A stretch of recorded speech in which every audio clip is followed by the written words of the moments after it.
तो यार आज की वीडियो ये पैटर्न्स का पार्ट 2 होगा। तो जिसने पार्ट 1 नहीं देखा वो एक बार पार्ट 1 देख लो, फिर हम पार्ट 2 स्टार्ट करना उसके बाद आज से।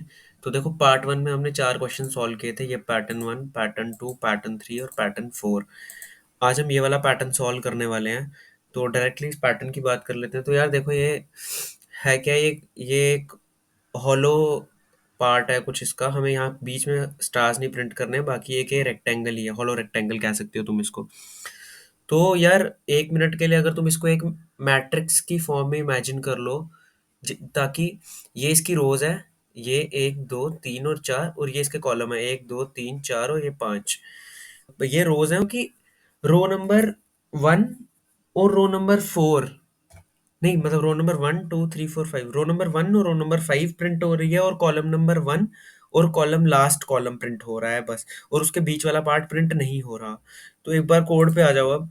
तो मैंने एक मेथड बना लिया हुआ है पैटर्न 5 नाम का। तो इसमें हम इनपुट क्या देंगे, इनपुट हम इसको इंट रोज कॉमा इंट कॉलम्स, अगर हम इसको इनपुट दे देते हैं तो हमारा कोड कैसे स्टार्ट होगा। जब भी पैटर्न का क्वेश्चन करना है, मैंने कहा था आउटर लूप बनाएगा पहले। आउटर लूप बताएगा कितनी लाइंस प्रिंट करनी है, लाइंस को तुम रोज भी मान सकते हो। तो अगर हम ये ले लेते हैं int I is equals to 1 से स्टार्ट करें, क्योंकि हमने अपने काउंटिंग 0 से नहीं 1 से स्टार्ट की थी। और हमें ये नंबर ऑफ रोज टाइम चलाना है, यानी कि अगर नंबर ऑफ रोज 4 है तो इसको 4 टाइम चलाना है, नंबर ऑफ रो टाइम्स चलाना है।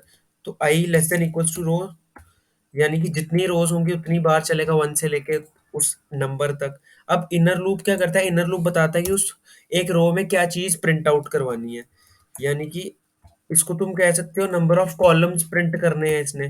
नंबर ऑफ कॉलम्स बोले तो अगर ये पैटर्न देख लें फिर से, तो ये 1 2 3 4, ये तो नंबर ऑफ रोज, ये आउटर आउटर वाला करेगा। अब एक रो में कितने स्टार्स प्रिंट करवाने हैं ये इनर लूप डिसाइड करेगा, इनर लूप डिसाइड करेगा ये। तो ये कितनी बार चलेगा, j less than equals to number of columns time चलेगा ये। अब कॉलम कितने थे, जैसे कि अगर हम इस एग्जांपल में 5 कॉलम्स मान लेते हैं, तो ये 5 बार चलेगा। अब 5 बार चलने में अंदर प्रिंट आउट क्या करवाएगा, प्रिंट आउट ये स्टार करवाएगा, या तो एक खाली खाली ब्लैंक स्पेस करेगा, प्रिंट आउट करेगा। तो अब तुम कर लो इफ, अगर, तो हमारी रो नंबर रो नंबर नहीं, अगर तो आई की वैल्यू 1 के बराबर है और आई की वैल्यू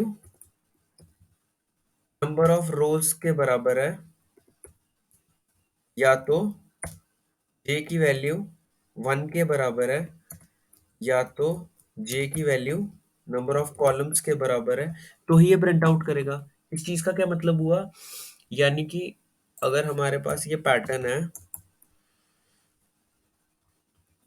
यानी कि अगर हमारे पास ये पैटर्न है, तो इस पैटर्न में तुम देखो हो क्या रहा है, ये रो नंबर 1 और रो नंबर लास्ट, यही अगर आई की वैल्यू फर्स्ट होगी या लास्ट होगी तभी प्रिंट आउट करना है, या तो जे की वैल्यू यानी कि ये नंबर ऑफ कॉलम्स की वैल्यू या 1 होगी या लास्ट वाली होगी तभी प्रिंट आउट करवाना है। तो प्रिंट आउट क्या करवाना है हमें, स्टार प्रिंट आउट करवाना है। और देख लो एलएन की जरूरत नहीं है क्योंकि हम सेम लाइन में काम चल रहा है, लेकिन और एक चीज और, एल्स कंडीशन क्या बनेगी, अगर तो इनमें से कुछ भी नहीं है तो तुम एक ब्लैंक स्पेस प्रिंट करवा दो। हाँ, और इसके अलावा इस फॉर लूप से बाहर निकलने के बाद हमें एक लाइन चेंज करनी पड़ेगी, तो उसके लिए हम प्रिंट एलन लिख देते हैं। अब इस पैटर्न को प्रिंट करवाते हैं, पैटर्न नंबर 5। फॉर एग्जांपल हम 4 into 5 दे देते हैं, number of rose 4, number of columns 5। अब मैं अगर इसको प्रिंट आउट करवाता हूँ तो ये देख लो हमारा डिजायर्ड रिजल्ट आ गया, हम यही चाहते थे। तो फिर से एक बार देख लो, हम क्या चाहते थे, नंबर ऑफ रोज और कॉलम के फॉर्म में हमने उसको इमेजिन कर लिया एक मैट्रिक्स की फॉर्म में। उसके बाद जिस जिस केस में स्टार था वो हमने यहाँ पे इफ कंडीशन में लगा दिया और एक स्टार प्रिंट आउट करवा दिया। अगर हमारी कंडीशन सेटिस्फाई नहीं हो रही तो एक ब्लैंक स्पेस प्रिंट आउट हो रही थी, और ये वाला लूप चलने के बाद एक लाइन चेंज हो रही थी। लाइन चेंज यानी कि ये पहला लूप था, अब ये होने के बाद लाइन चेंज करनी थी, इसलिए हमने ये प्रिंट एलन वाली लाइन लगा दी। तो बस ये था पैटर्न 5। पैटर्न 6 की बात करते हैं, एक पैटर्न और देख लेते हैं। ये देखो, हमने इसको टेढ़ी उल्टी फॉर्म में एक बार सॉल्व किया था, अगर हम याद करें तो। ये नहीं था, ये क्वेश्चन था, इसको हमने सॉल्व किया था। इसको हमने कैसे सॉल्व किया था, नंबर ऑफ रोज और नंबर ऑफ कॉलम्स मान के हर एक कॉलम में नंबर ऑफ आई के बराबर के स्टार्स प्रिंट आउट करवा लिए थे। वैसे ही इस क्वेश्चन को देखते हैं हम। तो देखो एक बार इसको इमेजिन करते हैं। तो देखो इस पैटर्न में क्या हो रहा है, या तो स्पेसिस प्रिंट आउट हो रही हैं या तो स्टार प्रिंट आउट हो रहा है। तो मैं यार लिख के बता नहीं पाऊंगा, लेकिन एक बार तुम अगर कॉपी पेन रखो और तुम इसके आगे पीछे एक मैट्रिक्स बना दो, तो तुम देखोगे एक कॉलम बना दो आई की वैल्यूज, यानी कि 1 2 3 4 लाइन में लिख दो। अब स्पेसिस कितनी प्रिंट आउट हो रही हैं, पहले वाले में, पहली कॉलम में 3 स्पेसिस प्रिंट आउट हो रही हैं, दूसरी में 2, तीसरी में 1, उसके बाद 0। स्टार्स कितने प्रिंट आउट हो रहे हैं, 1 2 3 4 हर एक कॉलम में। तो तुम अगर इमेजिन करो एन की वैल्यू 4 है यहाँ पे, एन यानी कि नंबर ऑफ रोज यहाँ पे 4 है। तो हर स्पेस एन माइनस आई के बराबर है, सामने डायरेक्ट दिख रहा है, यानी कि 4 - 1 3, 3 स्पेसेस। तो स्पेस की वैल्यूज ऐसे निकल जाएंगी। अब अगर क्वेश्चन में आ जाते हैं फटाफट से, तो पहला लूप जो होगा वो i इज इक्वल्स टू 1 से लेके कहाँ तक चलेगा, इक्वल्स टू n तक, जितनी रोज की वैल्यूज होगी। और उसके बाद ये जो इनर लूप होगा, ये डिसाइड करेगा उसमें प्रिंट आउट क्या होना है। उसमें पहले पहले प्रिंट आउट क्या हो रहा है, पहले स्पेसिस प्रिंट आउट हो रही है, j less than equals to n minus i. एक रो में n माइनस आई टाइम्स चलेगा ये।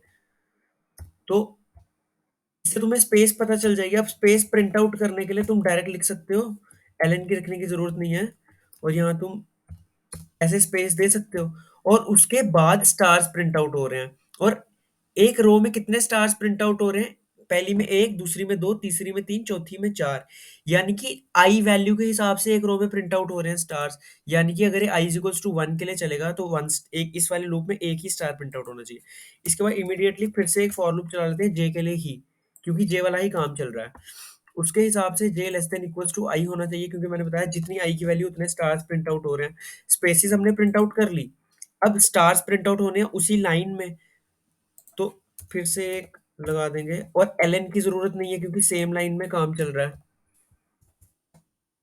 और प्रिंट आउट क्या हो रहा है, प्रिंट आउट हो रहा है हमारा स्टार। और ये लूप खत्म होने के बाद एक लाइन प्रिंट आउट होनी चाहिए, उसके लिए हम ये काम कर लेते हैं। अब मैं अगर पैटर्न 7 लगाऊं, 5 दे देते हैं, इस कोड को रन करते हैं। तो ये देख लो, हमें ये इन्वर्टेड ट्रायंगल सा मिल गया, इन्वर्टेड हाफ पिरामिड टाइप का, जो भी हम चाहते थे वो मिल गया। तो बस यार, अभी की वीडियोस में फिफ्थ और सिक्स प्रॉब्लम देख लिया, आगे की वीडियोस में और अच्छा प्रॉब्लम सॉल्व करने की कोशिश करेंगे। Thank you guys.